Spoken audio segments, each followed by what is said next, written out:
poner pruebas de laboratorio, tienen que ponerme cuáles, ¿sí? El horario del parcial es a las 8, habíamos quedado,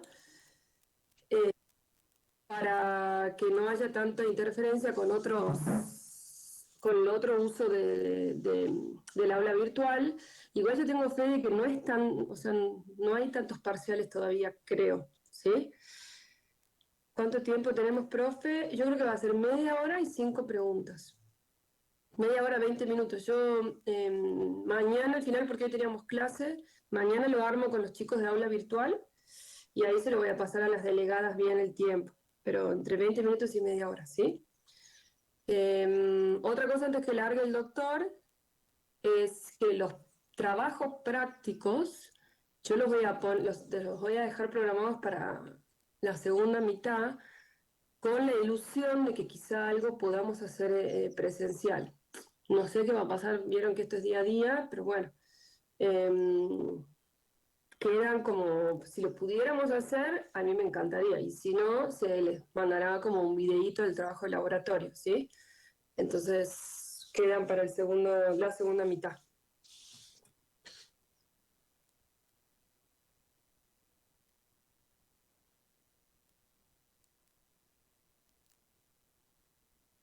No, usted está presentando, pero yo no lo escucho, fíjese el micrófono, si lo habilitó.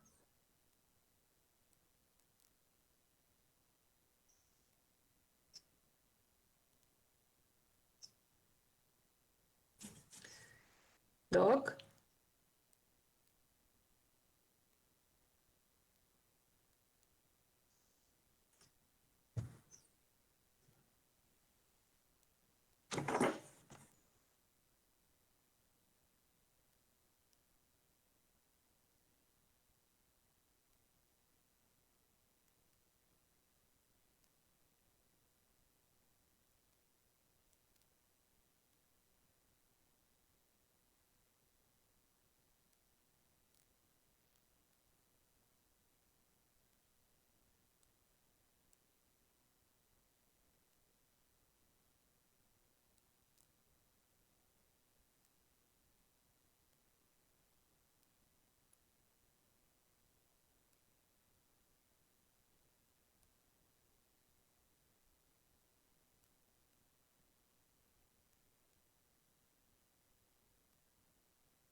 Doc, falta el volumen, ¿no? Doc, doc.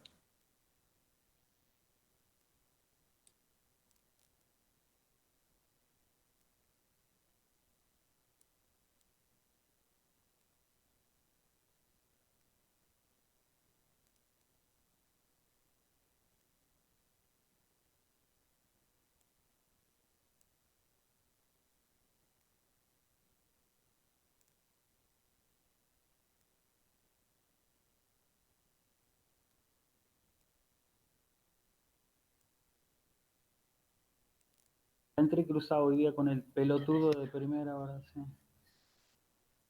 Sí.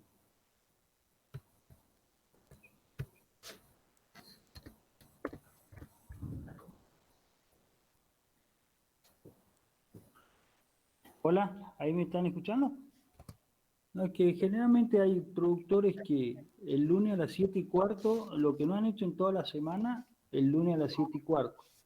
¿Me entienden? Me acaban de hablar por animales enfermos, le tomaste la temperatura, no tengo termómetro. O sea, tenés 150 vacas y no tenés termómetro, amigo, llegate a cualquier armería que tengas cerca y metete un tiro en la cabeza. ¿Eh? Porque si no tenés un termómetro para manejar 120 vacas, quiere decir que hay algo que no le estás dando bien en la tecla. ¿Me escuchan todos? Sí, profe. Sí, profe. Bueno, bien.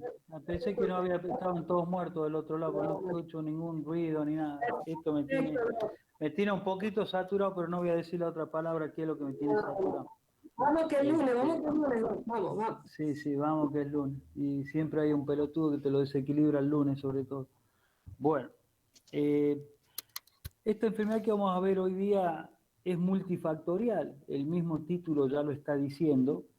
Y quizás sea una de las enfermedades que en primera oportunidad tengan que hacer un diagnóstico cuando entren en la faz como profesionales. La neumonía, hablar de neumonía hace 20 años atrás era encontrar una de vez en cuando. A esta parte cada vez nos asustamos más y a lo largo del teórico vamos a ver que así lo es. Es impresionante los equipos de investigaciones que están trabajando sobre este tema y que todos los días descubrimos cosas nuevas, ¿no? Así que, y como la palabra lo dice, es multifactorial, por lo tanto es una combinación de factores virulentos, como son los virus y bacterias, que entre los dos hacen un cóctel que provocan la patología y que son bastante agresivos a la hora de la morbilidad. Generalmente estas enfermedades tienen una alta morbilidad y una muy baja mortalidad por ahora, ¿no? A veces tenemos una morbilidad del 80% y la mortalidad está en el 5, el 8, el 3. Depende un poco con qué velocidad nos estemos manejando. La definición es que es una enfermedad de curso agudo, de alta morbilidad, baja mortalidad. Son de causas multifactorial provocadas por virus y bacterias, un poco lo que yo, chicos, el Power, prácticamente hablo con mi cabeza. Yo el Power, la verdad que todavía no me puedo terminar de adaptar al sistema. Yo soy un tipo que llevo las cosas en el mate, como quien dice. Los factores. Hay factores que ustedes los pueden manejar y otros que son inmanejables. ¿Quiénes no son inmanejables? La capacidad inmunológica que tenga ese animal, el estado nutricional que tenga ese animal, la historia de cría, o sea, cómo se crió, sufrido, bien criado, con vitaminas y minerales, esa es una historia. ¿Y el manejable cuál es? Bueno, que tenemos vacunas preventivas, que no mezclemos las categorías, que no mezclemos animales adultos con animales jóvenes, todo es, sobre todo el gran complejo de vacunas que tenemos para tratar las preventivas. Eso es lo manejable. Lo inmanejable es todo lo que dije anteriormente. Por supuesto, cuando se combina un mal manejo con animales que a su vez tienen un sistema inmune medio deteriorado, se produce un sinergismo y por lo tanto ese sinergismo nos lleva directamente a problemas, digamos, de que la neumonía aparezca en grandes brotes y produzca la muerte realmente de esos animales. Hay otros factores anatomofisiológicos que tiene el rumiante y hay un librito que lo habíamos presentado en la primera clase, Es un librito que se escribió solamente de enfermedades respiratorias. No lo tengo acá en este momento para finalizar la clase, mostrárselo por cámara. Pero es interesante de leerlo. Tiene una muy buena introducción a lo que es la fisiología respiratoria y entre otras cosas yo acá hice un poco la síntesis. Tiene una pleura poco desarrollada. El bovino es muy ineficiente a la hora de respirar porque sus pulmones son pequeños, porque el ángulo traqueobronquial entra a 90 grados, lo cual hace como un freno de golpe de ese aire que entra a los pulmones, ¿eh? Un menor número de macrófagos alveolares y a su vez también un poco el problema que también tiene es el tema de la presión para el intercambio gaseoso. Ella trabaja a una menor presión, por eso también el estrés calórico en estos animales le incide tremendamente a la hora de respirar, por esa menor presión y el intercambio gaseoso que hay a nivel pulmonar, ¿no? Esos macrófagos alveolares que son bastante perezosos en líneas generales en estos animales. De todas formas, ustedes fíjense, acá prácticamente le hemos doblado el peso en tamaño y sin embargo hay dos órganos que yo siempre dije que no hemos logrado genéticamente modificarlo. Uno es el hígado.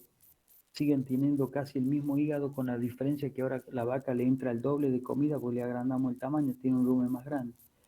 Lo mismo pasa con el pulmón. El pulmón sigue siendo del mismo tamaño, pero la vaca tiene que mantener 800 kilos de músculo bien oxigenado, aparte de todas las vísceras. Eso ha hecho también que el animal siempre esté parado más sobre el filo de entre lo que es salud y enfermedad, ¿no? Y dentro de los agentes infecciosos, como esto es un complejo, dijimos que están un poco los virus, que algunos ya lo hemos estado viendo en otros teóricos, y después veremos el grupo de bacterias. No lo tengo muy ordenado al Power, así que por ahí van a ver que hablo medio a capela. Les pido que estén con un lápiz y un poco de papel por ahí, por cosas que voy diciendo.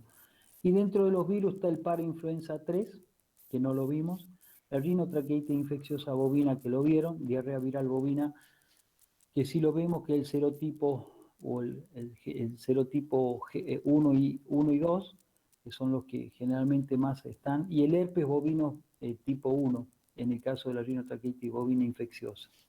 Y el virus sincicial respiratorio bovino, que hasta hace unos años, acá en la Argentina, decíamos que no circulaba, que no estaba, pero la consecuencia es que este virus, una gente que se puso a trabajar en la Facultad de Esperanza junto con la Facultad de La Plata, lograron poder aislarlo. Lo difícil de este virus es poderlo aislar de los casos clínicos.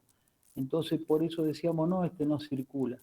A decir verdad, hoy estos bichos, el virus sincicial respiratorio, sí está en circulación, no en la frecuencia que lo hace DBV y rinotraqueitis bovina infecciosa y parainfluenza 3. Él está en una menor medida y sobre todo lo que encontramos, que ese virus sincicial respiratorio se encuentra sobre todo en animales jóvenes que llegan a los sistemas de feedlot.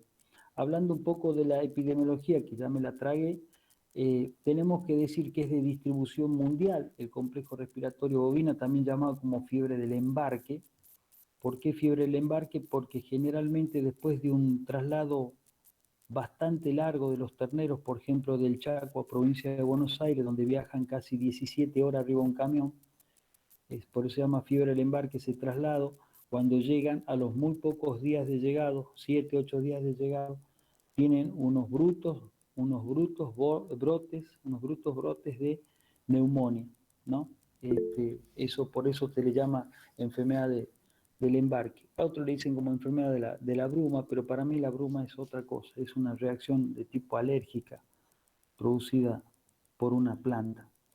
Un poco, entonces, como decíamos, de distribución mundial, a donde más lo vemos, hay dos lugares donde más se lo encuentra, los cuadros neumónicos, preferentemente son los feedlot. Ustedes si entran a googlear y buscar bibliografía sobre el tema de neumonias, complejo respiratorio bovino, van a ver de que el problema es bastante frecuente en feedlot, bastante frecuente también en la recría de tambos, o sea, en la categoría recría de tambos también es bastante compleja, y con muy poca frecuencia, aunque últimamente, estos últimos 5 años, aumentó también considerablemente en algunos rodeos en los terneros de cría, o sea, hablamos de terneritos de 3 meses, 4 meses.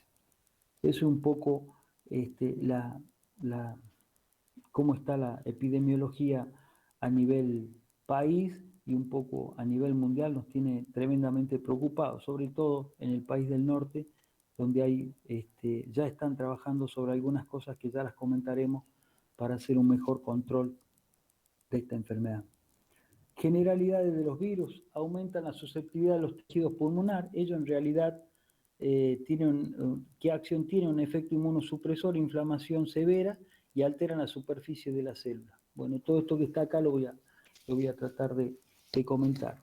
En realidad, quienes están normalmente habitando el tracto respiratorio superior, sobre todo, y algo en el inferior, son una serie de bacterias, que ya las vamos a nombrar. Pero para que esas bacterias se rompa ese equilibrio, que ellas normalmente son, digamos, habitantes banales de estos sistemas, cuando ante la entrada de un virus, como puede ser el virus parainfluenza 3 o el virus sincicial respiratorio, DEB o IBR, cuando estos se multiplican a nivel de vías superiores, en las vías respiratorias superiores, estoy medio maniado para hablar hoy día, eso hace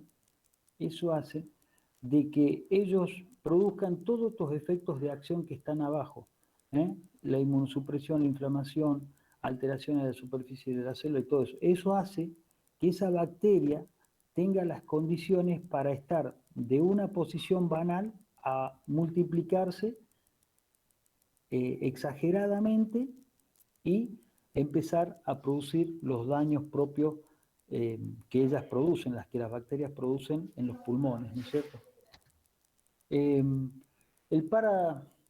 Dentro de ese concepto general, vamos a hablar del parainfluenza 3, es el género Paramyxovirus, afecta sobre todo a terneros de 2 a 18 meses. Este es igual que el virus sincicial respiratorio, más o menos tiene la misma característica. Genera neumonías intersticiales, lo cual hace que esto se complique un poco más, ¿no? Y, ¿en qué sentido? ¿Me esperan un cachito? Un cachito.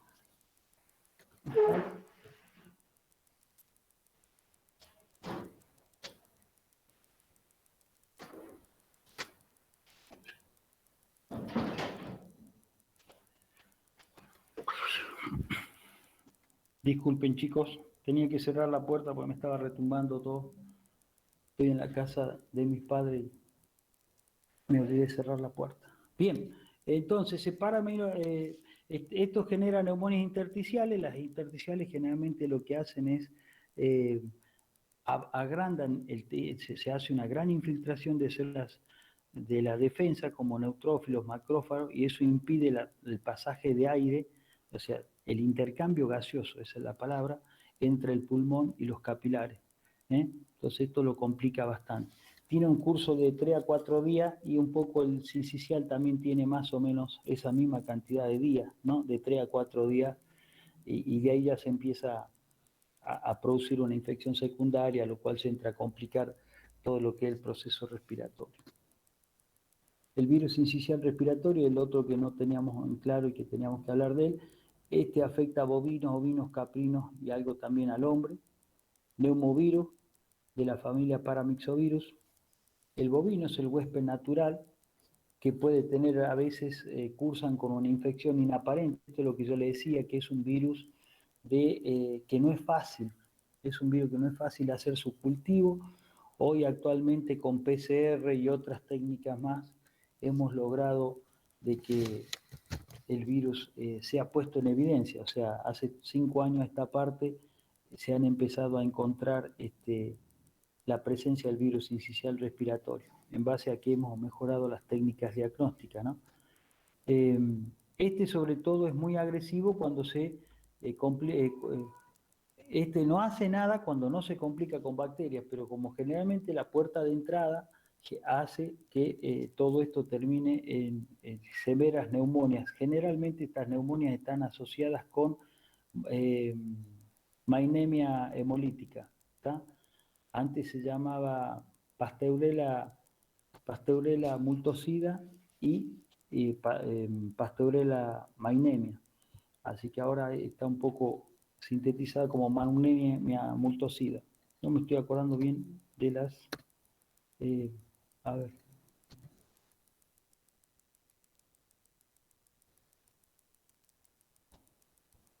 Bueno, ¿cómo se difunde el virus sincicial respiratorio? En aerosoles, casi todos los virus se difunden a través de gotitas, en líneas generales, el bombardeo bacilífero de Fluger, conocido así en el ambiente de los neumonólogos. La transmisión es oronasal, los terneros, generalmente se da mucho en terneros confinados, ¿no?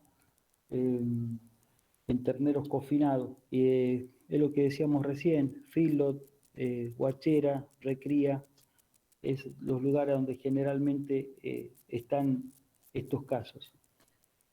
La patogenia no está tan conocida, si bien se sabe que todos los virus tienen el mismo efecto, rompen tejidos para que las bacterias que están ahí, que son banales, que pertenecen al mismo pulmón, se reproduzcan y eso hace que esto después termine con una neumonía.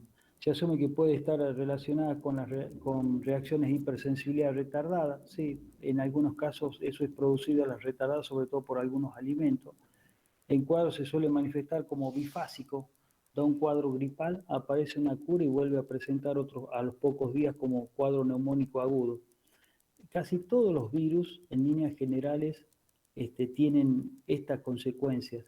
O sea que ellos hacen una primera entrada, hacen un pequeño daño, ahí se desequilibra un poco el animal y posteriormente hace una segunda oleada y en esa segunda oleada generalmente tenemos la cantidad de animales que ya pasan a ser como enfermos, ¿no? O sea, tenemos, en la primera oleada está la morbilidad esa elevada, en la segunda oleada es lo que se produce ya el cuadro clínico.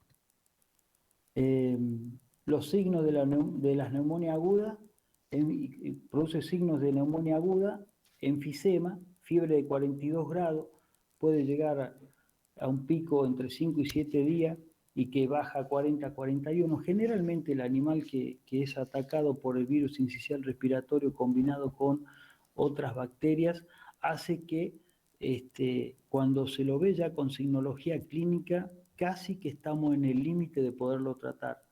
La neumonía en el bovino, cuando ustedes ven una signología clínica severa, es muy poco probable que ese animal salga adelante. O sea, queda con una lesión bastante potente en el pulmón y eso no tan solo se ve ahí, sino que a lo largo de su vida lo ven que nunca recupera peso y que siempre va como atrasado, ¿no? Porque dijimos que el pulmón de por sí es chico y encima con el daño que producen las neumonias, hepatizan regiones importantes del pulmón y eso hace que el pulmón se haga aún más chico. Y un animal que no oxigena bien todos los tejidos no tiene una buena conversión de alimento en lo que quieras. O sea, cuando me refiero a conversión de los alimentos es, si tiene que producir leche, la produce a la mitad de su categoría, y si tiene que producir carne, lo hace a la mitad de sus posibilidades de producir carne. A eso es a lo que me refiero, a la conversión es malísima cuando el sistema respiratorio no aporta la cantidad de oxígeno necesaria para cada uno de los tejidos. Esto donde más se ve es en el porcino, que es tremendamente sensible también a las patologías de pulmón y cualquier afección que tengan hace que realmente no la pasen bien, ¿no?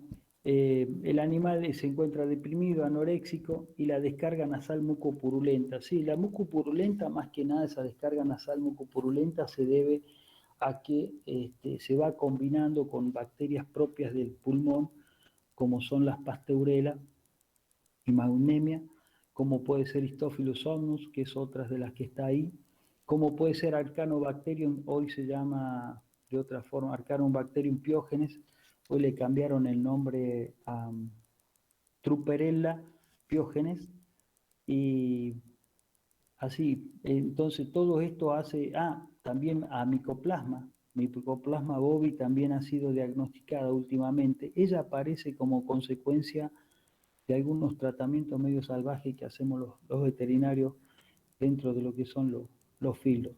Entonces, toda esa descarga mucopurulenta está más asociada a la presencia del virus en primer lugar y de las bacterias en segundo lugar. Las lesiones, bronconeumonía severa, difusa, con enfisema y edema. Claro, él al producir esa neumonía intersticial, esa disfunción del pulmón, hace que las paredes alveolares empiecen a engrosar. Ese engrosamiento lleva al enfisema y al edema. Hay una espuma en la tráquea de los bronquios, ¿sí? Porque empieza a haber un exceso de líquidos dentro de las fimbrias pulmonares, y con la entrada del aire eso genera la espuma a nivel de tráqueas y bronquios. La columna de aire que entra y sale, y a su vez de un pulmón que es forzado en cada una de las respiraciones, hace como una turbulencia con ese fluido que está dentro de la tráquea y el bronquio con las columnas de aire. Generalmente está asociada con la contaminación de Pasteurella hemolítica. Hay una forma de una fibrino que produce una lesión fibrino purulenta con consolidación del lóbulo craneal sobre todo y los ventrales. Hay edema, enfisema en los lóbulos diafragmáticos, o sea que generalmente cuando el virus ha hecho un buen ingreso, el virus incisional respiratorio hace una dispersión de la lesión por toda la cavidad pulmonar, pero generalmente casi todas las lesiones pulmonares asientan en la parte del cardíaco, el diafragmático, en los lóbulos anteriores, digamos, del pulmón. El diafragmático profundo, el de base, generalmente está asociado más bien con lesiones de tipo de hongos, de otras cosas, no tanto de las bacterias. El diagnóstico lo podemos hacer por serología. Hoy en día ELISA, también hay varias técnicas. Dentro de ELISA se están colocando algunas técnicas, se las están haciendo más específicas, con buenos resultados, y el famoso PCR, ¿no?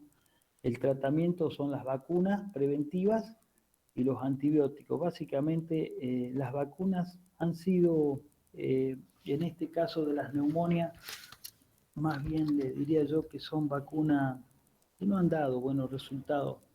Por lo menos la mitad de ellas, uno las coloca y la verdad que los resultados no los encuentra.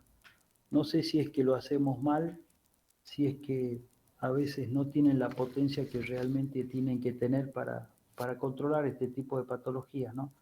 De todas formas, aquí también un poco en el caso de IBR y DEB, sobre todo en DEB, que está persistentemente infectado, que tiene una capacidad de eliminación de virus tremendamente larga, y esa eliminación continua de virus a un ambiente donde los animales están todos amontonados, como el caso del feedlot, hace que la cosa esté complicada, ¿no? ¿En qué sentido? En que uno pone las vacunas, todo, pero si hay un persistentemente infectado, eso hace que continuamente esa carga viral sea elevada, hay mucho estrés, hay mucho polvo dentro de lo que es el feedlot, y eso hace que también aumente la carga de patógenos a nivel de las vías respiratorias. La rinotraqueitis bovina infecciosa ya lo vimos. Podemos hacer un repaso rápido: morbilidad 100%, mortalidad 10%, la diarrea viral también. Y aquí vamos un poco a las bacterias. Vamos a tener un teórico relativamente, esto es un teórico relativamente corto. Las bacterias, bueno, ahí está, Pasteurella hemolítica y multocida, Rhinemia hemolítica se llama la que está con el tipo A1, A2, y la multocida con el A. La micoplasma que ya hablé, Mycoplasma bovi, que es un poco, ya vamos a comentar cómo está asociada a Pasteurella. Streptococcus especie, Más que Streptococcus, yo pondría ahí lo que le decía ahora Trupperella piógenes, ¿no? Más que esta, que antiguamente se llamaba Arcanobacterium piógenes. Y por eso le decía, el teórico no lo saquen de acá al Power, el Power este hay que acomodar, bastante desordenado. Por eso también vengo hablando en forma desordenada. Eh, eh, con respecto a Pasteurella, Pasteurella es un habitante normal del tracto respiratorio superior. Hay un equilibrio entre entre los sistemas inmunes de la vaca y ella. En cuanto ese equilibrio se rompe, como dijimos recién, por un estrés severo o por la entrada de un virus como los anteriores que estuvimos hablando, eso hace que rápidamente invada los tejidos, ¿eh? Y produzca una reacción de tipo inflamatorio a nivel de los alvéolos. Básicamente, Pasteurella eh, penetra en los alvéolos, rápidamente produce una inflamación a nivel del capilar alveolar, segrega sustancias endo y exotóxicas que alteran la circulación de ese capilar a nivel de alveolo, y eso hace que se empiece a producir una hepatización de cada lóbulo pulmonar.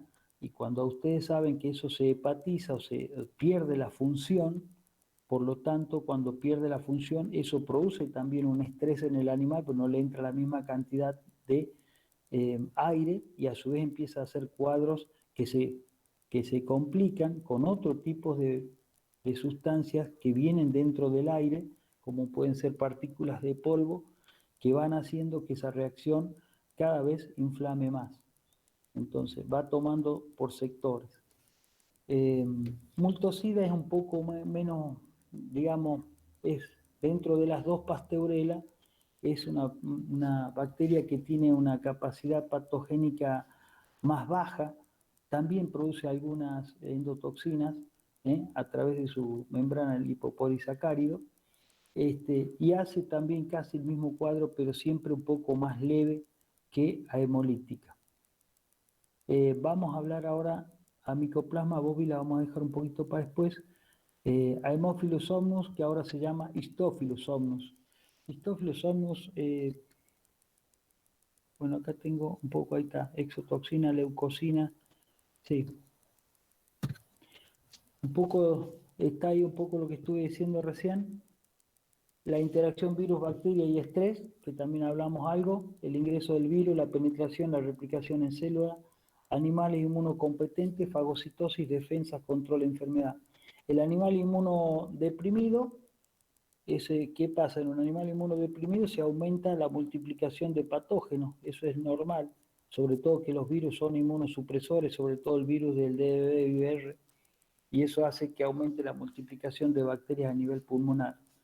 Esa inmunosupresión nos lleva a que se complique con un cuadro y produzca los signos típicos de la enfermedad, animales con fiebre, inapetencia, apático, entre 3 y 10 días.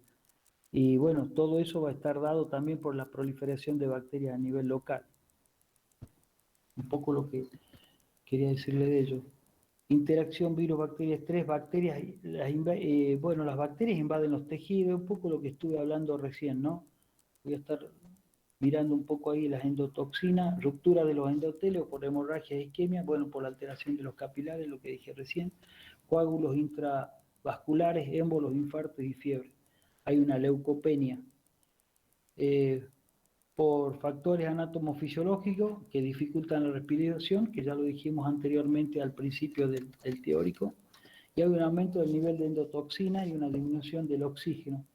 Eso nos lleva a un shock vascular, una vasodilatación central y una vasoconstricción periférica. Eso, por supuesto, nos lleva totalmente a la muerte, pero todo esto un poco la complicación básicamente de la gran abertura que le hace toda la parte viral. El virus de la diarrea viral bovina está siendo realmente muy problemático dentro de lo que son los sistemas productivos, sobre todo a nivel de tambo y a nivel de filtro, por esa gran inmunosupresión que produce como virus, ¿no? Y teniendo todas esas alternativas dentro del sistema. Eh, bueno, y de Mycobacterius bovis.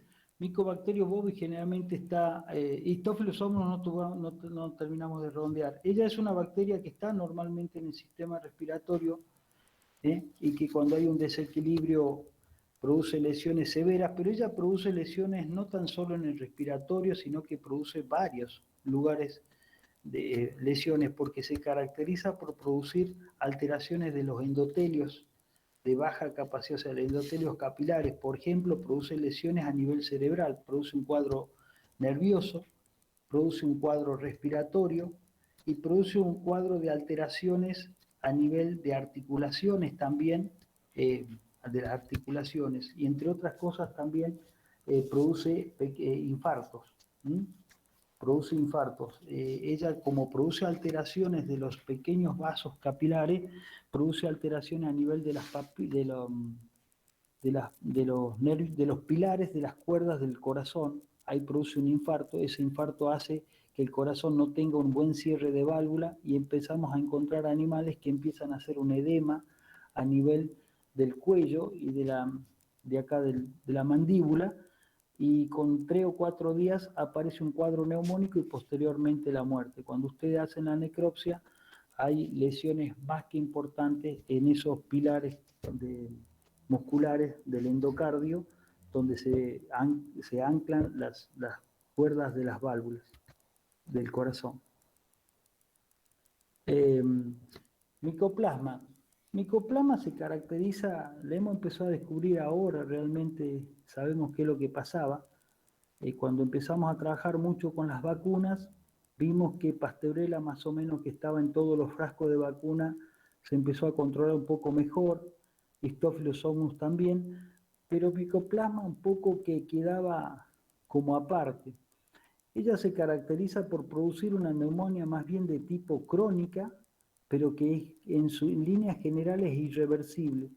¿Por qué es irreversible? Porque produce el endurecimiento o el infarto de los alvéolos, que después son, digamos, esos pequeños infartos que produce se hacen como nodulares, se llenan de pus, ¿no? De un contenido, de una gran cantidad de neutrófilos y macrófagos muertos que llevan a un tejido purulento.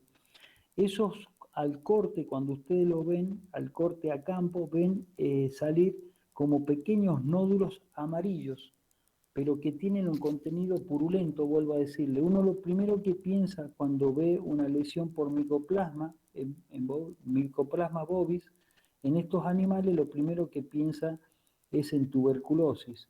Y nada que ver, porque al corte es totalmente distinto, y si hacen un histopatológico hay una gran neumonía intersticial con una gran infiltración de células de monocitos y una gran cantidad de macrófagos, células gigantes del ángina también, tratando de hacer el secuestro del micoplasma. Quizás hoy en día serían esos casos que uno a nivel de campo trata de controlar con antibióticos, y los antibióticos no funcionan. Entonces lo primero que decimos, estos antibióticos ya cada vez son peor calidad. No, lo que están haciendo es el tratamiento tarde, que es la primera causa. ¿Por qué? Porque un tratamiento hecho tardíamente en un pulmón que está haciendo una reacción inflamatoria, si hay una reacción inflamatoria no llega con adecuada concentración al lugar de efecto que yo quiero, ¿no? No es casualidad que cuando hay una gran inflamación cuesta el doble llegar con los antibióticos, sobre todo al pulmón, que no tienen buena concentración en líneas generales algunos tipos de antibióticos. A veces le están errando al antibiótico y estamos llegando tarde al tratamiento. ¿Qué características tiene o qué signología tiene la neumonía? Eso no hablamos. Los signos clínicos. Los signos clínicos es, en primer lugar, tiene una posición, digamos, de cabeza extendida hacia abajo, ¿no es cierto? Tratando de que la columna de aire entre lo más recta posible a pulmones. El animal tiende a respirar con una mayor frecuencia, tiene una pequeña aceleración de la respiración. Se ve a veces o no una pequeña secreción que al principio es serosa. En este momento es serosa. Si ustedes toman la temperatura, generalmente tienen 30 y casi 40 grados de temperatura en la primera etapa. Posteriormente ya se pone como ortopneico, ¿no? Con una respiración mucho más de contragolpe, hace un esfuerzo para cada inspiración y expiración, y la temperatura ya pasa a 41 grados. El animal ya está apartado, poco se mueve, no viene a la comida. No viene a la comida quiere decir que cada vez que nosotros colocamos comida en el filo o en la recría o vamos a mover el hilo en el pastoreo, o sea, corremos el alambre eléctrico para que tengan otra parcela para comer, estos animales no se desplazan, quedan en el lugar que estaban. Esa es la característica de los signos clínicos en el caso de la neumonía. Las orejas están generalmente gachas. A medida que avanzan y no tratamos los animales, como les digo, se van apartando, no quieren caminar, se agita, claro, lógico. Si no hay buena entrada de aire, el animal no quiere caminar. ¿Por qué? Porque consume el poco aire que puede tener para disponibilidad. En cuanto a las lesiones, bueno, las lesiones típicas de pulmón, a veces tenemos fibrina en toda la superficie pleural, es un poco la fibrina sobre la pleura del pulmón, generalmente está asociada con Histophilos somos, el caso al corte con esos gránulos de pus parecido a la tuberculosis estaría asociada con Mycoplasma bovis, y Pasteurella produce yo le digo, un pulmón de tipo hepático, ¿viste? Tiene un color muy parecido al hígado y donde ustedes ven perfectamente que no hay áreas que puedan haber estado funcionando. Tiene áreas que funcionan, que son las menos, con esos lóbulos cardíacos y el lóbulo anterior básicamente muy tomados. Eso es en cuanto a las lesiones que podemos encontrar también a veces.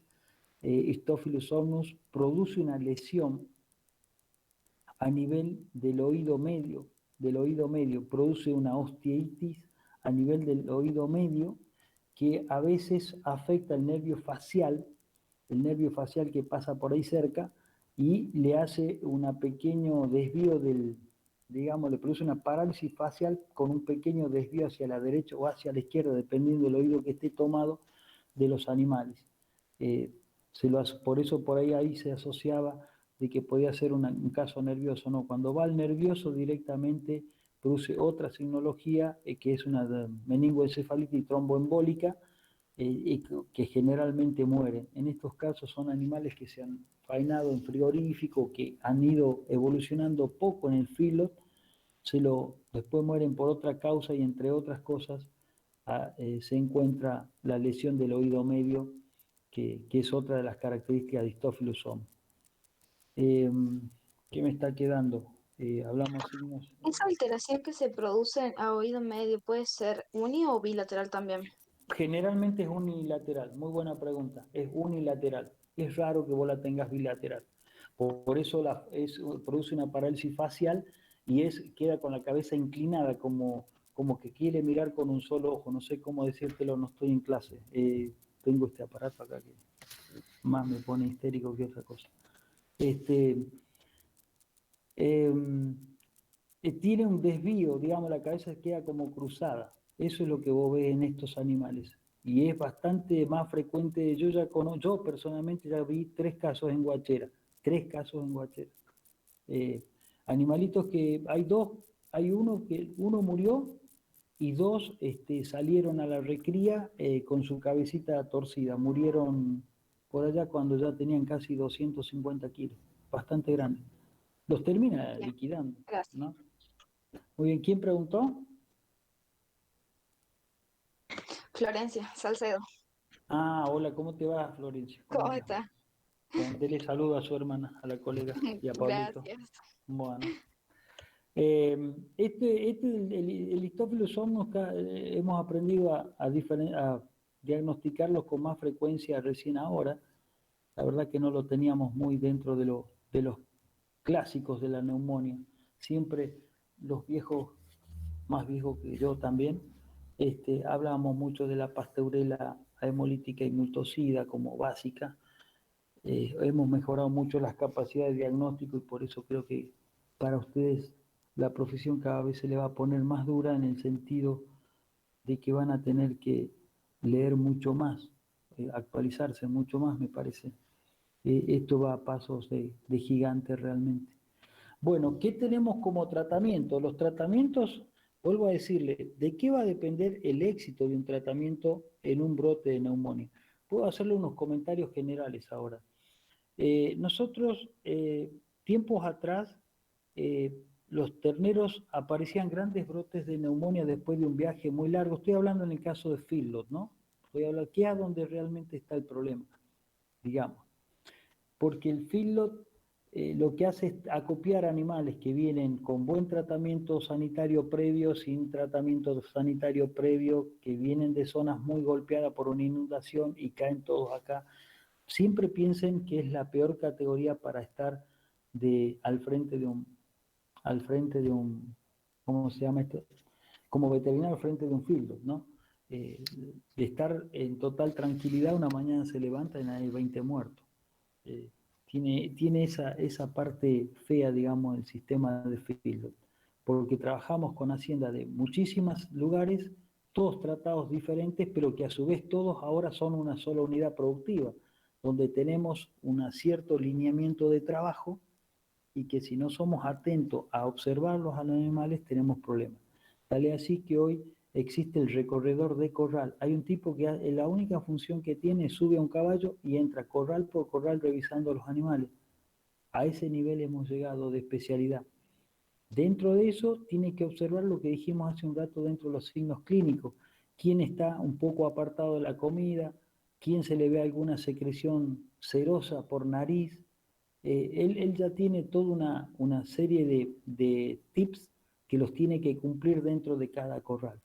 ¿Qué pasó con el tema de feedlot? Nuestros brotes de neumonía aparecían generalmente a los 10 días de llegados al feedlot, teníamos unos brotes de neumonía tremendos.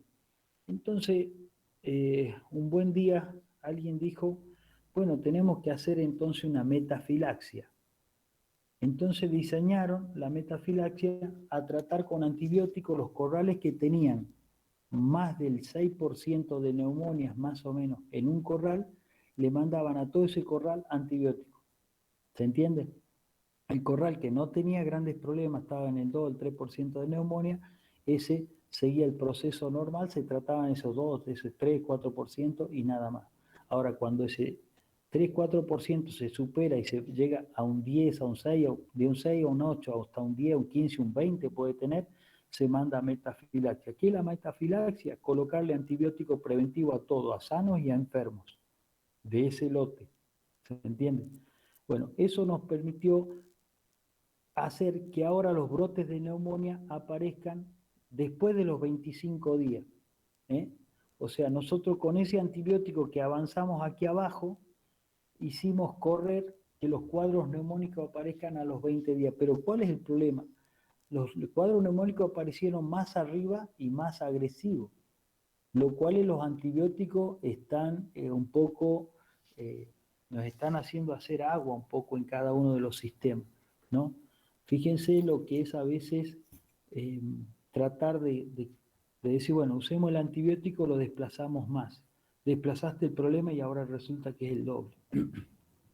Una de las mejores cosas que ustedes pueden hacer es vacunar a las 48 horas, más o menos de llegado, se los deja descansar unas 48 horas, quedan solamente con alimento grosero, que generalmente es heno, o esos rollos que le ponen ahora de despunte de caña, o sea, darle fibra. La idea es darle fibra, eso les llena el estómago, toman agua, y eso lo favorece a que el tipo se componga. Y de tomar agua me hicieron acordar de una cosa. Hay un estudio hecho que el animal que no se hidrata antes de subir al camión, el animal que no se hidrata antes de subir al camión, en el feedlot tiene una alta probabilidad de sufrir neumonía. ¿Alguien se anima a decir por qué?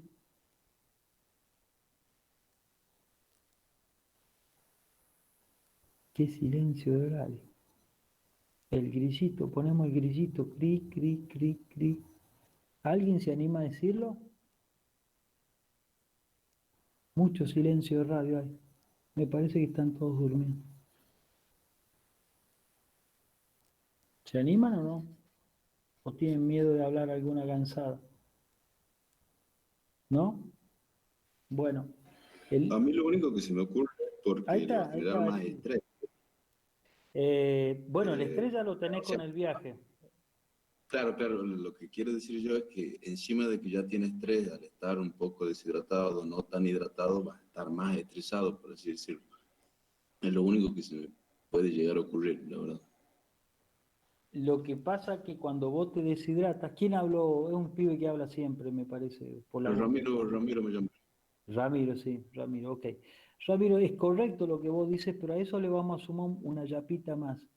Cuando vos no te hidratas, tus fluidos no tienen la misma capacidad. Por lo tanto, el pulmón, que es un órgano que trabaja con cierta humedad, o no es así, a ver, vos me dices sí, sí o no.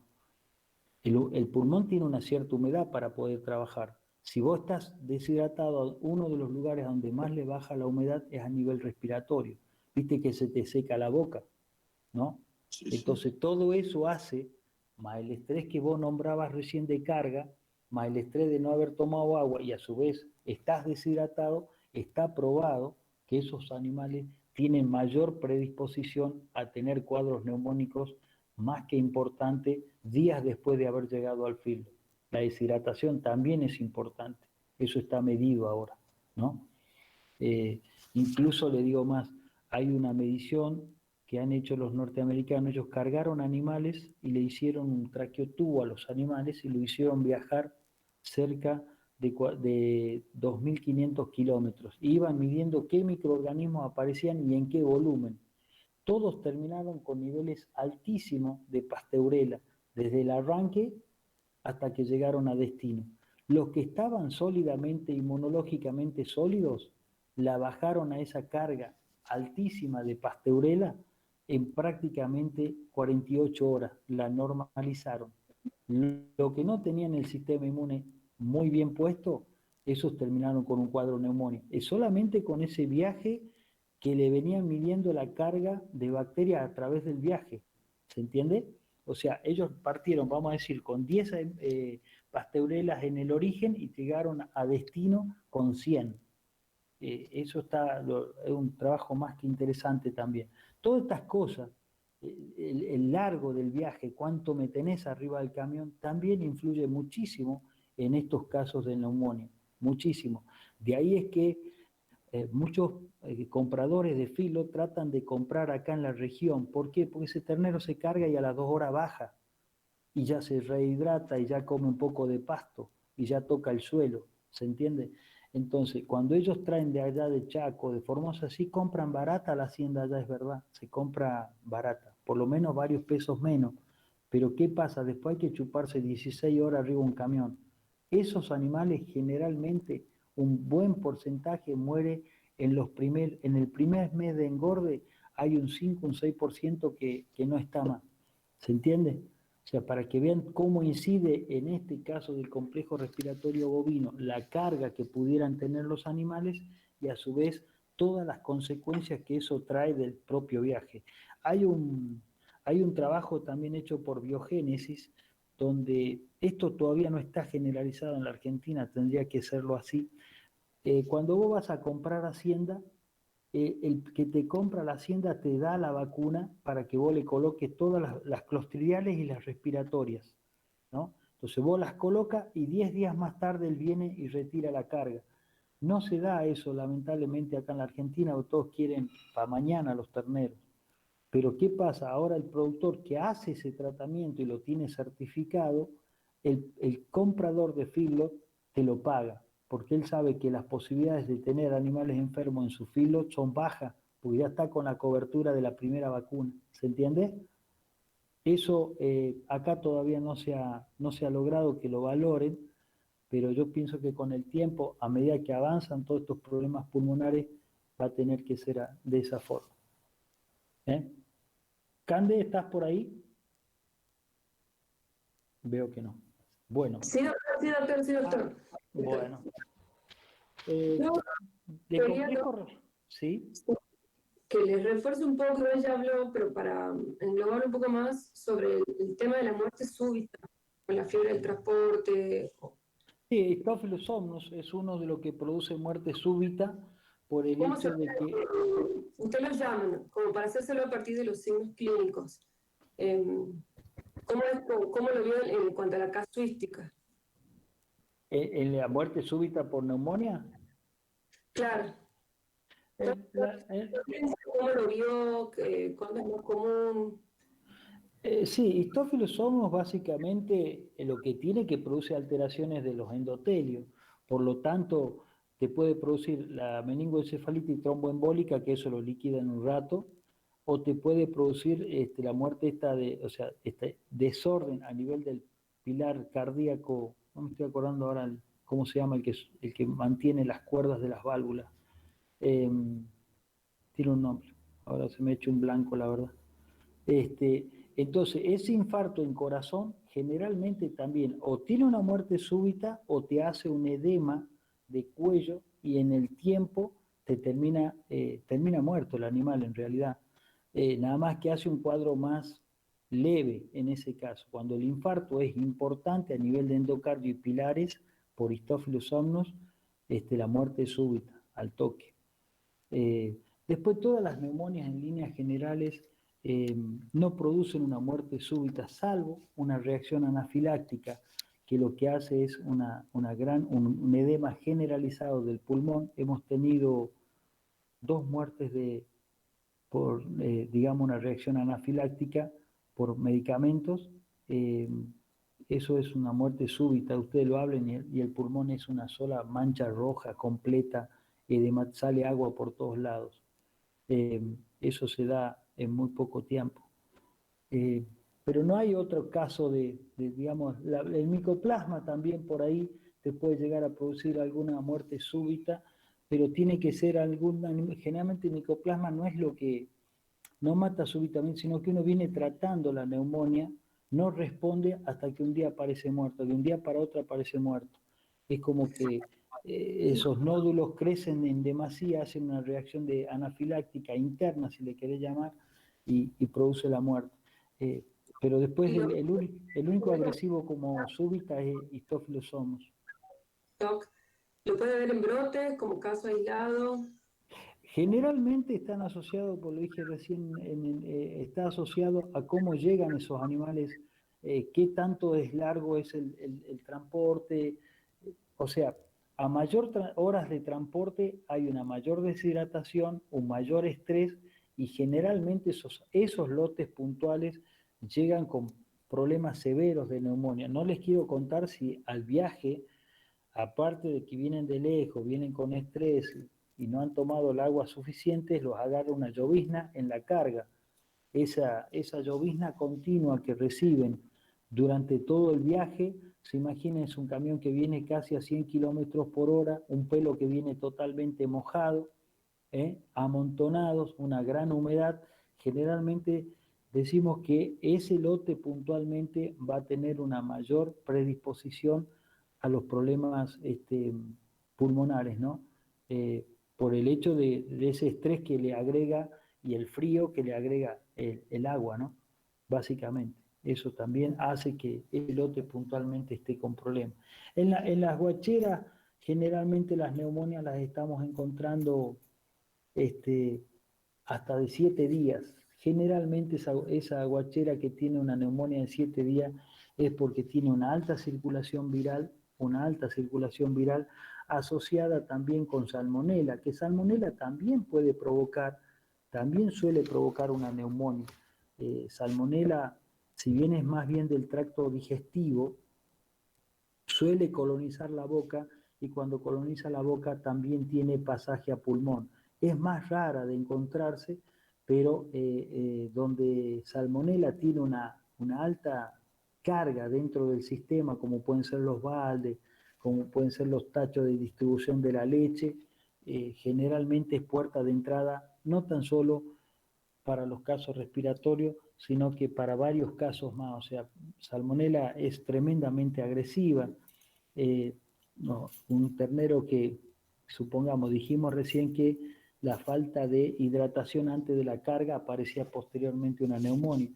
La salmonela lo que hace es una diarrea importante, entonces estamos acomodando la diarrea, pero ya se ha producido la deshidratación, y la deshidratación ante una predisposición de Pasteurella o Aestophilus somnus en vías respiratorias superiores, y rápidamente entramos no tan solo en la diarrea, sino que también entramos en un cuadro neumónico. Fíjense cómo cada cosa se va potenciando una con otra, ¿no? La deshidratación de una diarrea me puede terminar haciendo cuadros neumónicos en este caso, ¿no? No sé si ahí está, Cande, me van preguntando y soy más de la pregunta y la respuesta que de hablar. No, lo que pasa es que a veces no está tan bien en los libros, quería reforzar eso, el tema de muerte súbita. Sí, bueno, muerte súbita, Cande, tenés múltiples. Por ejemplo, las intoxicaciones con plantas tóxicas, valga la redundancia, son muertes súbitas. Muerte súbita puede ser una retículo peritonitis traumática con un alambre. Le produce un infarto agudo a la vaca y es una muerte súbita.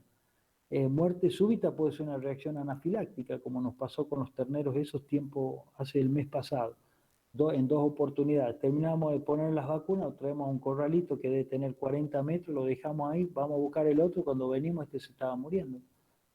O sea, muerte súbita, Aestophilus somnus. Un día aparecieron 3 vaquillonas muertas en un corral y todas tenían la misma lesión. Fibrina sobre los lóbulos apicales del pulmón, una buena capa de fibrina, una pequeña neumonía en la parte del lóbulo apical y cardíaco, y vos cortabas el corazón y estaba el infarto. Y sin embargo, la tarde antes los 3 animales esos estaban comiendo como si nada. Ahí tenés otro caso de muerte súbita. Otro caso de muerte súbita, una enfermedad que todavía no la vimos, es en el caso de Clostridium, ¿no? ¿Y dónde se me dio otro caso de muerte súbita? Me estoy recordando con Leptospira. Nosotros teníamos los recorredores, ya estábamos en pleno brote de Leptospira, no lo terminábamos de enfocar al diagnóstico, y todos los días aparecía uno muerto. Y yo le decía, la tarde antes no, estaba bien. Son muertes súbitas por la descompensación que le producen los múltiples órganos, la bacteria, ¿no? En estos casos. Entonces eso también hace que tengas otra muerte súbita. Y después, bueno, las clostridiales en líneas generales son de muerte súbita. El carbunclo también es de muerte súbita. O sea, las enfermedades de muerte súbitas son muchas. Lo que pasa es que para más o menos arrimar un diagnóstico hay que tratar de asociar un poco el movimiento de los animales, cómo fue la cosa. O sea, en este caso, como le decías vos el otro día, Candelaria, es más que importante la anamnesis. Quizás a veces es más importante la anamnesis para llegar a un diagnóstico que el propio laboratorio, ¿no? Suele ser así. No sé si quedó ahí más o menos claro. Acuérdense que para influenza 3 es el que más cohabita junto con DEB, son los que más cohabitan para producir que posteriormente las bacterias propias del sistema respiratorio actúen y provoquen las neumonías que hemos estado hablando, ¿no? Intersticiales, supurativa, en líneas generales. ¿Alguna pregunta? Profe, yo le hago una. Dale, hagamos un ping-pong. Me gusta más el ping-pong que hablar. ¿Qué tratamiento con antibióticos se suele hacer en el caso de lograr agarrar no me sale el nombre, una neumonía a tiempo todavía? Una neumonía a tiempo, por empezar, no uses corticoides. Es lo más importante. No uses corticoides porque el corticoide inmunodeprime más. ¿Se entiende? Entonces usamos los AINES, como puede ser una meglumina de flumixin, el otro, un meloxicam, usamos otros elementos. Y el antibiótico generalmente que utilizamos en líneas generales es la enrofloxacina. Si la enrofloxacina no nos da resultados, pasamos a la tilmicosina, que es ya en casos muy extremos, ¿no? Lo que pasa es que a los productores les resultó muy fácil y muy práctico porque es un antibiótico que va en vía subcutánea y en pocas dosis, ¿no? Entonces pasan por la manga y eso lo utilizan mucho como, digamos, lo utilizan mucho como metafilaxias. Pero vos fíjate, le están tirando con el más gordo de todos los antibióticos en una metafilaxia, o sea que si después te viene el rebote y no sé, flaco, qué va a usar si ya usaste el cañón, ¿con qué le va a tirar ya? ¿Se entiende? Entonces, en un brote podemos usar como primera medida, las amoxicilinas también andan bien con ácido clavulónico, también andan bastante bien. Lo que pasa en esos casos, no sé cuál de los chicos preguntó, es la dosis, hijo. O sea, puedo decir, pará, cada corral generalmente tienen entre 50 y 100 animales por corral. Y si dijimos que esto es, la metafilaxia es tratar todos los que se brotan en ese lote, eh, digamos, si el antibiótico no tiene volumen, tenés que poner, vamos a poner un caso medio al tuntum, 20 centímetros por animal, y no sé, va a tener que llevar 7, 8 caja de la grande, ¿no? No de la caja chiquita. ¿Se entiende? Entonces eso tiene mucho que ver, eso es lo bueno que tiene tilmicosina, que es poca dosis, es subcutáneo, es rápido hacerlo. Ahora, después hay que pensar qué vamos a hacer después. No sé si ahí queda un poco más claro. Lo otro que hacen generalmente para no lidiar tanto es a todos los que van enfermando, los mandan a un mismo corral, están todos juntos, entonces uno tiene una mejor observación, quiénes van evolucionando mejor y quiénes peor, ¿se entiende? Generalmente ellos quedan, y a su vez bajamos las posibilidades de contagio a la tropa que hoy se la ve bien. ¿Había otra pregunta, me parece? Sí, yo, profe, Sí, estaba repasando coronavirus el otro día y sí. decía que en los adultos se podía presentar formando parte del complejo respiratorio, digamos, y de la fiebre del embarque. Pero no lo vi hoy, entonces no sé, la pregunta sería si tiene mucha... Adenovirus, más que coronavirus, es adenovirus el que está trabajando dentro del complejo respiratorio. No lo citan mucho, no lo he visto mucho en los papers trabajados, pero se dice que adenovirus estaría medio un poco asociado a Staphylococcus somnus y a Pasteurella, ¿no?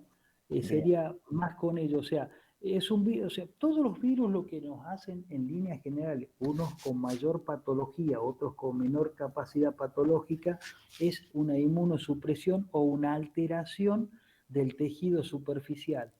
Y si vos tienes alterado el tejido superficial, cualquier bacteria que se te asienta y que no tiene el tejido la capacidad de rápidamente ser tomada por los macrófagos o atacadas por los neutrófilos, y estás en desventaja. ¿En qué sentido? En que al estar el epitelio alterado, vos colonizas rápido y cuando vos quieres salir a reparar eso, ya es tarde. ¿Me hago entender?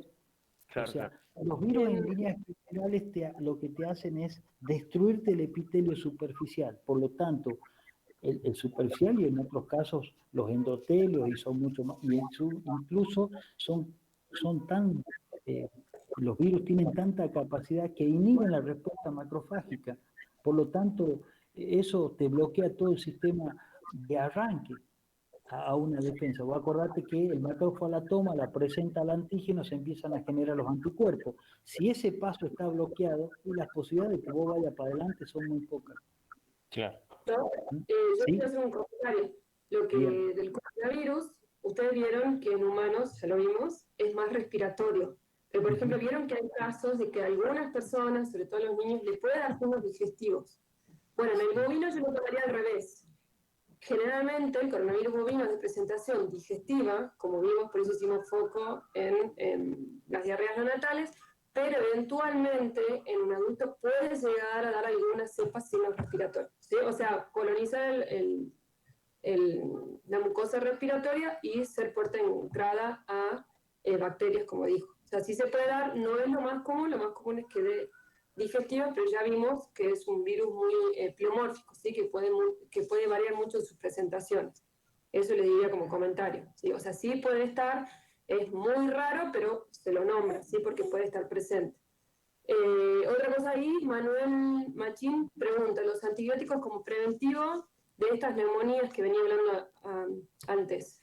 ¿Tienen alguna alternativa en base a la resistencia y el rebrote que pueden generar después? Que es lo que veníamos hablando a veces de que el uso indiscriminado de antibióticos genera resistencia.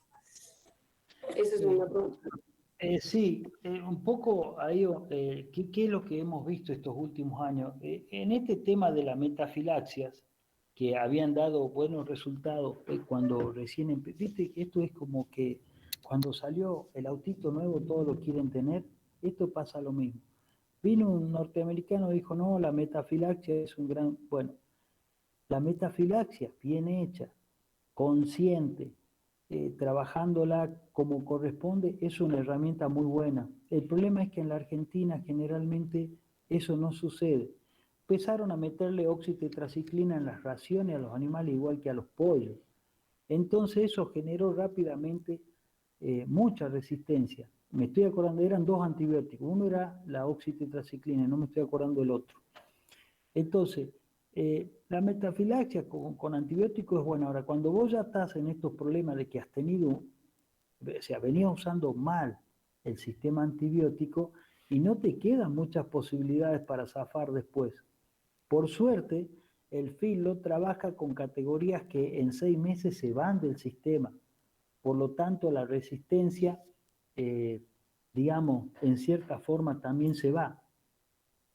No obstante, en algunos comederos y algunos lugares donde han estado los enfermos, generalmente se está haciendo una sanitización de esos comederos con hipoclorito en altas dosis, ¿no? O sea, los corrales de enfermería tienen un tratamiento muy particular en cuanto al contacto tanto del agua como de los comederos. Tienen un lavado que generalmente se hace cada 10 días, se desagota todo el agua, se pone mucho hipoclorito de sodio y se vuelven a llenar con agua potable de vuelta. Lo mismo sucede con los comederos. Es un laburo. Hay quienes lo hacen correctamente, toman conciencia de lo que están haciendo y va. Pero sin lugar a dudas que vamos a llegar a un problema tremendo si no aprendemos a manejar las herramientas como corresponde, en este caso, los antibióticos. Cualquier cosa en la Argentina se arregla con antibióticos. En otros países ya están abandonando esa cuestión de cualquier cosa antibióticos. Tratan de buscarle la vuelta, sobre todo en Estados Unidos. Vos fíjate que ellos no usan estrógenos, ellos no pueden hacer IATF. Nosotros le metemos al estrógeno como que hay dulce, ¿viste? Entonces, bueno, tenemos que ir viendo cómo nos reciclamos para ponernos de cara a esa nueva forma que pide el consumidor de producir alimentos, ¿no? Si no, vamos a estar más que complicados en el futuro. Ellos piden otra cosa ahora de los que hacemos alimentos. El pollo le mandan el antibiótico a los 12 días, 3 días, y a los 40 días le vuelven a mandar otro poco más. Generalmente usan enrofloxacina en agua, por lo poco que conozco de pollo, pero entonces estamos ante un producto que no sé hasta dónde es inocuo, por eso cada vez van agarrando más valores todos los sistemas de producciones naturales, ¿no? Pollo en pastoreo está de moda ahora, ¿quién no cría pollo en pastoreo? Por supuesto, no vale lo que vale el pollo que compramos de criadero, vale 3 veces más. Bueno, porque tiene un costo más alto y tiene también un periodo para llegar a peso adulto, al peso de faena, él demora casi un mes más. Por lo tanto, todo eso financieramente hay que cobrarlo. Eso no es gratis. No sé si quedó ahí un poco más claro.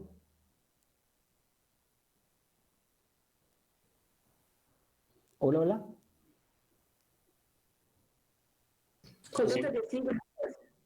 Sí, profe, quedó claro. Claro, o sea, el tema, hijo, es que si tenés resistencia, por ejemplo, en el tambo mío hay resistencia a la penicilina, porque el tambero, el único remedio que conoce es el tretopendiven. No lo he visto que use otra cosa, cuando tienen 10.000 cosas más para usar. Otra cosa, la oxitetraciclina también tengo resistencia. Eso, yo tomé muestras en varios tamos de trancas, en vaquillonas de 18 meses de vagina. Aislé coli de vagina y tenían resistencia a oxitetraciclina, ¿sí? Entonces eso para tener en cuenta, porque son de 18 meses y algunas de esas iban a faena. Entonces, para varias cosas.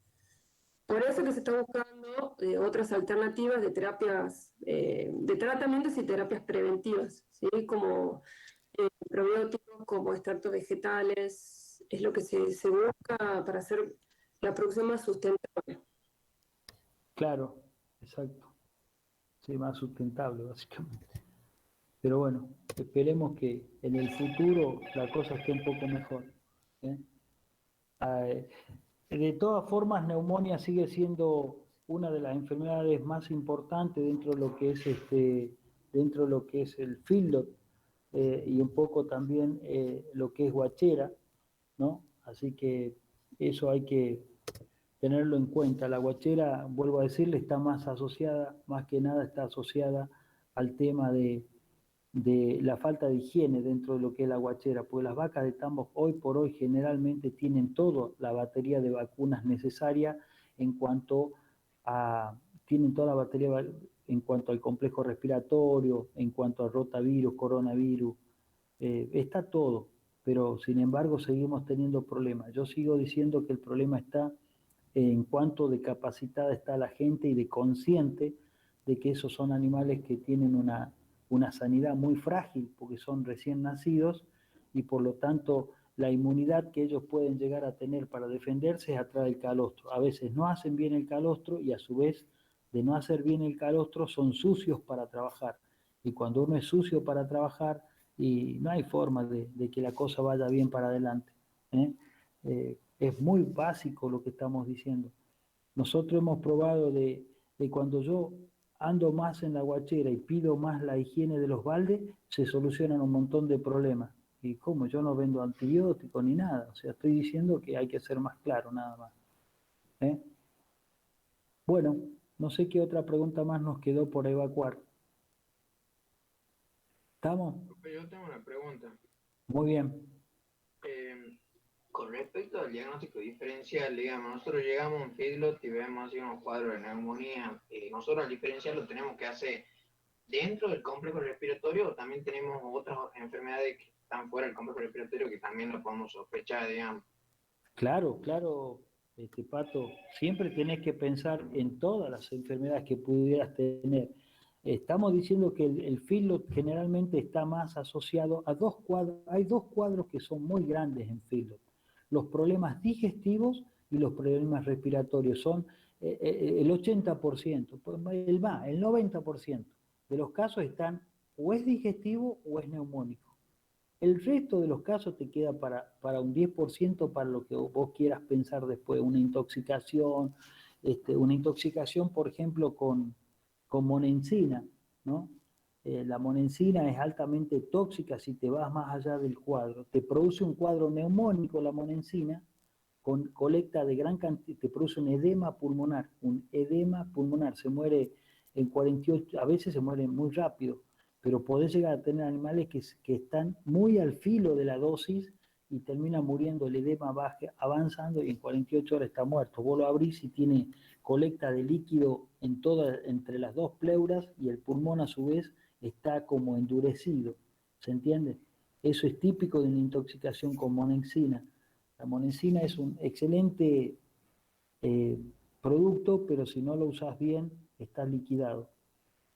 Por ejemplo, ¿no? Entonces, cuando nosotros pensemos dentro de los diferenciales, tenemos que, ¿sabes qué otra cosa también a veces nos da vuelta, pero está asociado con lo que estábamos hablando? La meningoencefalitis tromboembólica. Son muy comunes, pero es por el sistema de racionamiento que tenemos y el estrés, y está un poco asociada con Staphylococcus aureus. No sé si ahí quedó claro.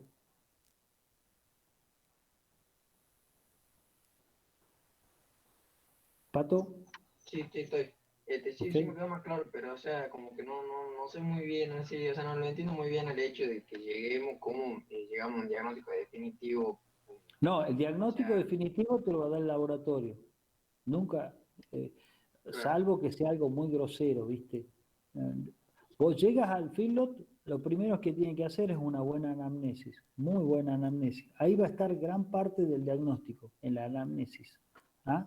De ahí empezamos a ver los animales enfermos. De los enfermos empezamos a tomar temperatura como primera medida, observamos, los hollares, observamos la boca, porque por ahí podemos estar en otra patología que no es la neumónica, ¿me entiendes? Una estomatitis vesicular, por ejemplo, o un brote de aftosa que podría ser. No creo, ya Ocultación estamos muy... también sería importante, ¿no? ¿La ocultación? Sí, Sí, del sí, sí, pulmón. sí. Del pulmón, muy bien. Eso también te da un indicio de lo que puede estar pasando. ¿Eh? Los ruidos, los rales, los estertores, todo eso que nosotros conocemos de semiología, ¿se entiende? La toma de temperatura. ¿Mm? Fijarse, la frecuencia respiratoria está en taquipnea, bradipnea, ¿me entiendes? Eso también te influye mucho, si es una respiración de contragolpe, ¿eh? ¿Estamos? Generalmente en la respiración de contragolpe son casos neumónicos viejos. Ya el tipo se dio cuenta, pero tarde. Generalmente el que respira de contragolpe es una neumonía que no la viste hace, por lo menos tiene 10 días de curso, seguro. ¿Se entiende? Claro, sí, bien. Pero el diagnóstico, Patricio, siempre lo va a tener el laboratorio, con las tomas de muestra, anamnesis, cantidad de animales, son del mismo lote, son de distintos lotes. ¿Eh? Tiene varias causas, digamos. ¿Alguna otra pregunta más? Hola, profesor, buen día. Buen día, Florencia. Tengo una pregunta respecto a la vacunación. Ah, bien, perfecto. En el caso de la vacuna, digamos que viene para el complejo respiratorio, ¿lo uso de forma rutinaria o de manera estratégica? No, rutinaria. Rutinaria. Porque, claro, ¿sabes por qué, Florencia? Porque al usar, por el costo que tiene, vos al usarlo de rutina, prácticamente son muy pocos, o sea, si alguno enferma de neumonía, siempre el cuadro va a ser más leve que si no tiene una vacuna de base, ¿me entiendes? Y a su vez hay un montón que la vacuna no le va a permitir que se enferme. Vamos a dividirlo así. Yo tengo inmunológicamente que está muy bien un grupo y inmunológicamente otro grupo que está flojo. El que está flojo con la vacuna va a ser el cuadro, pero más leve. Y el que inmunológicamente está bien con la vacuna va a zafar y no va a tener ningún cuadro. No sé si ahí quedó más claro. La vacuna va siempre. Ah, buenísimo. Y, Gracias. y Floria, el otro cosa importante es el costo. Vos para tratar con una vacuna hoy vale 23 pesos la dosis. O cualquier antibiótico que le arrimes porque no hiciste eso, tenés que tener en cuenta el costo hombre, la persona que va a ir a joder con ponerle, sacarle, ponerle el AINES, ponerle el antibiótico, no sabemos si se va a salvar, o sea, tiene un costo muy elevado eso. Entonces, los feedlots se manejan básicamente con un plan sanitario en vacunas, minerales y disparasitantes que son como una regla, son planes fijos, se hace siempre lo mismo con todas las tropas. ¿De qué va a depender que hay tropas que tienen más neumonía que otras? De cómo salieron del lugar de origen. Si el lugar de origen nunca le hizo nada y son campos que ponen poca tecnología, generalmente son terneros que lo compró un poco más barato pero que los pagás caro en el filo. ¿Se entiende? Y después está el ternero que usa mucha tecnología, que vos lo compras, le haces tu plan sanitario y andan perfectamente bien. El comprador de ternero se fija en el precio y no se fija en una serie de cosas detrás del precio. No sé si ahí quedó un poco más claro. Sí, muchas gracias. Muy bien. ¿Alguna otra pregunta más? Profesor, A ver, ¿las acá vacunas abajo. solamente las hace a las 48 horas desde que llegan después del descanso? ¿Es la única dosis? No, vos ahí haces el plan sanitario, eso lo vemos al final de la materia. Toda vacuna que se hace por primera vez tiene un repique entre los 20 y los 30 días. ¿Se entiende? Es igual que los cachorros, los perros. En líneas generales veo que ellos la primera repiten la segunda a los 30 días. O sea, cada vez que vos haces una vacuna por primera vez, debes hacer una segunda dosis a los 30 días. Si no es como que el primer efecto no cubre bien. Efecto booster se llama eso, ¿no? Hacer una dosis y repetirla antes de los 30 días la segunda dosis. Eso es muy bueno. ¿Está ahí? Perfecto, gracias. Bien. ¿Alguna otra pregunta? Bueno, y después hay un estudio que se ha hecho, de otras cosas que me estoy acordando de lo que uno lee trabajos hechos. No hay, o sea, son muy pocos los casos de neumonias en feedlot que son puras. ¿A qué le llaman puras? Puras de Pasteurella, puras de Histophilos somnus. Generalmente en un porcentaje más que importante están asociados. Está estudiado esto, en un 20 o 28% son puras, el 40, el 50% son asociadas entre pasteurelas y algún virus, virus, bacterias, digamos. Eso está estudiado en la provincia de Santa Fe, hicieron un estudio muy, muy interesante del tema ese. O sea que no está en una sola bacteria, digamos. Y vuelvo a decirle, lo más importante es que ver cómo vienen esos animales. Y lo que se está dando mucha bolilla ahora últimamente es la hidratación. Tratan de hidratar los camiones antes de hidratar la carga antes de cargar, porque se ha visto que eso incide muchísimo en el sistema inmune. ¿Alguna pregunta más? No. Bueno. Profe, yo tengo una pregunta del A ver, periodo de sí. prepatente de Cryptosporidium, que hay una diapo que dice de 3 a 7 días y otra que dice de 3 a 17 días.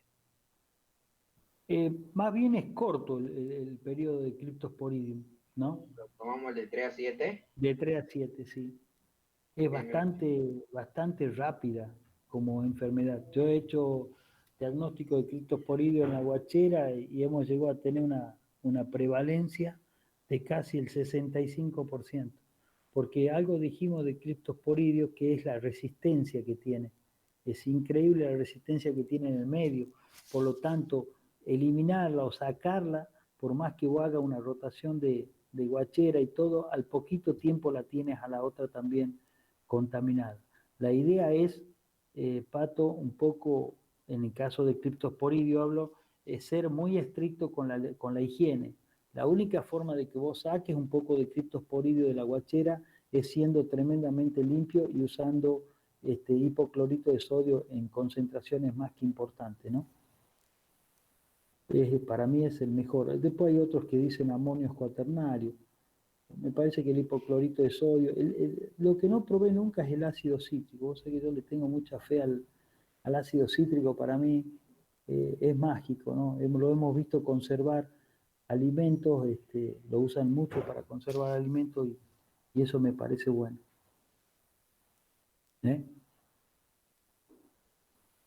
Bien, bien. Gracias.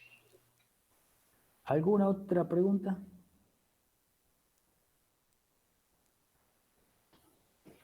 ¿Nada más? ¿Ya no hay más nada? A ver, párate acá en el celular, también tengo que contestar algunas cosas, pará. En el chat no hay más nada.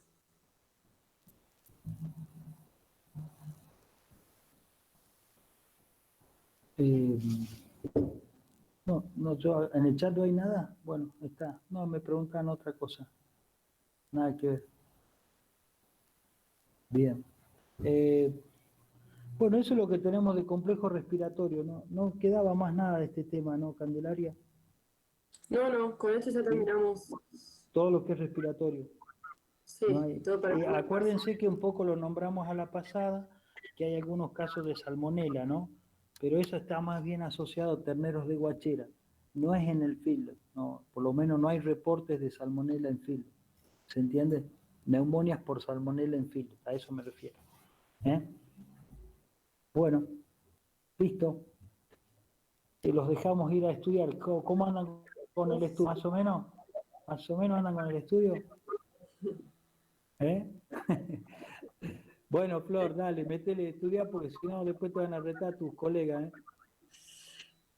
Doc, entonces, bueno, chicos, a las 8 es el examen, ya les confirmo si son 20 minutos o media hora, ¿sí? Y Bien. bueno, eso nomás. Bueno, perfecto. Buen día para todos entonces. Nos estamos viendo, Dios mediante, en el parcial. Dale. Sí. Muy bien, gracias.